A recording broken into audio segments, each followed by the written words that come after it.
Assalamualaikum warahmatullahi wabarakatuh.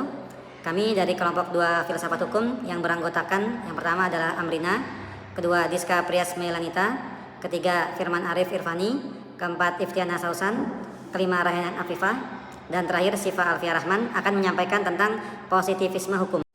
Pokok ajaran filsafat hukum positivisme hukum adalah positivisme hukum memandang perlu memisahkan secara tegas antara hukum dan moral, antara hukum yang berlaku dan hukum yang seharusnya, dan antara das Sein dan das Sollen.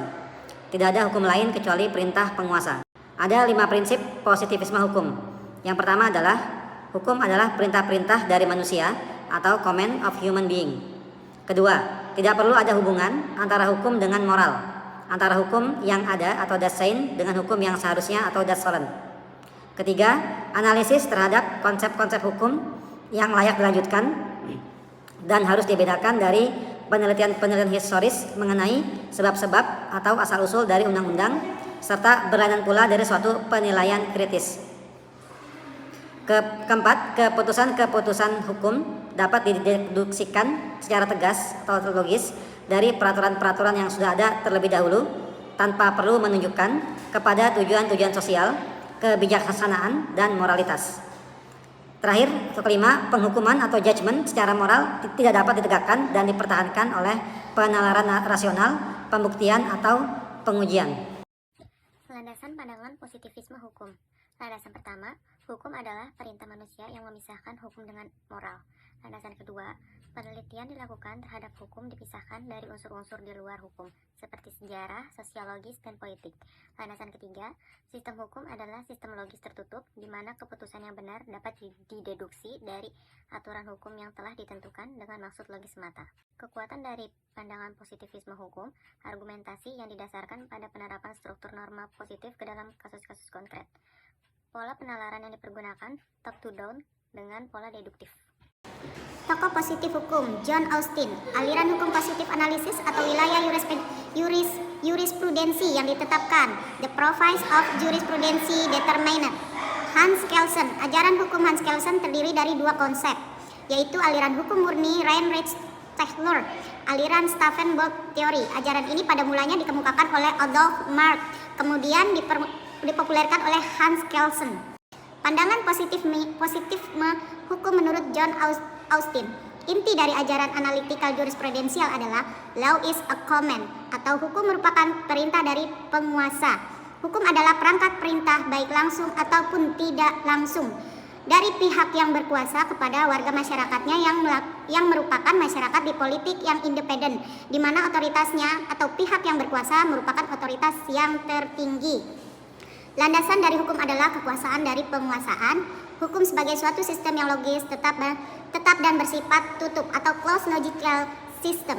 Hukum pandangan positifme menurut hukum Hans Kelsen. 1. Ajaran hukum murni atau Rechtslehre, bahwa hukum itu harus dipisahkan dari sosiologis, moral, politis, historis, dan sebagainya. Hukum adalah suatu keharusan yang mengatur tingkah laku manusia sebagai makhluk rasional, tidak mempersoalkan hukum itu dalam kenyataannya, tetapi mempersoalkan apa hukumnya. Keadilan tidak dijadikan pembahasan dalam ilmu hukum. Keadilan adalah masalah ideologi yang ideal rasional. Positivisme hukum menurut Hans Kelsen, ajaran Stauffenberg teori. Yang pertama, hukum dipandang sebagai suatu sistem yang terdiri dari susunan norma yang berbentuk piramida. Yang kedua, norma yang lebih rendah memperoleh kekuatan dari suatu norma yang lebih tinggi. Semakin tinggi suatu norma, semakin abstrak sifatnya. Sebaliknya, jika semakin rendah suatu norma, semakin konkret sifatnya. Yang ketiga, ada norma yang paling tinggi menduduki puncak piramida disebut Grundnorm atau Ursprungnorm. Terus yang keempat, hukum itu identik dengan perundang-undangan, di luar perundang-undangan tidak termasuk hukum. Perbedaan pandangan menurut John Austin dan Hans Kelsen. Jika menurut John Austin, suatu perintah baru dapat dikatakan sebagai hukum hanya apabila perintah tersebut berasal dari suatu kedaulatan penuh berkuasa, yaitu negara. Hukum positivisme dimaknai sebagai aturan yang dibuat oleh negara sebagai yang memegang kedaulatan penuh. Jika menurut Hans Kelsen, hukum merupakan norma murni yang berasal dari sumber yang terbatas yang membuat suatu gagasan mengenai seseorang harus berperilaku tertentu. Relevansi positivisme hukum dalam konteks hukum sekarang.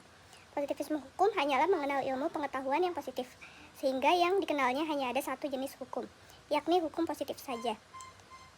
Kemudian hanya mengkaji aspek lahiriahnya, tanpa memandang nilai-nilai dan norma-norma, keadilan, kebenaran, kebijaksanaan, dan lain-lain, yang melandasi hadirnya aturan-aturan hukum tersebut. Kemudian, positivisme hukum tidak memisahkan antara hukum yang tidak ada atau berlaku atau positif dengan hukum yang seharusnya ada, yang berisi norma-norma ideal, akan tetapi menganggap bahwa kedua hal itu harus dipisahkan melalui bidang-bidang yang berbeda. Relevansi positivisme hukum dalam konteks hukum sekarang. Di dalam pengaruh paradigma positivisme, para pelaku hukum menempatkan diri dengan cara berpikir dan pemahaman hukum secara legalistik, positivis, dan berbasis peraturan rule-bound. Dalam ilmu hukum yang legalitis positivistis, hukum hanya dianggap sebagai institusi pengaturan yang kompleks setelah direduksi menjadi sesuatu yang sederhana, linier, mekanistik, dan deterministik, terutama untuk kepentingan profesi. Contoh kasus dan analisa. Nenemina usia 55 tahun, petani, mengambil 3 biji buah kakao milik PT Rumpun Sari Antan RSA ketika sedang memanen kedelai di lahan garapannya. Perbuatan Nenemina telah diketahui oleh mandor perkebunan, dan pada saat itu juga Nenemina telah mengembalikan biji kakao yang diambilnya lalu meminta maaf.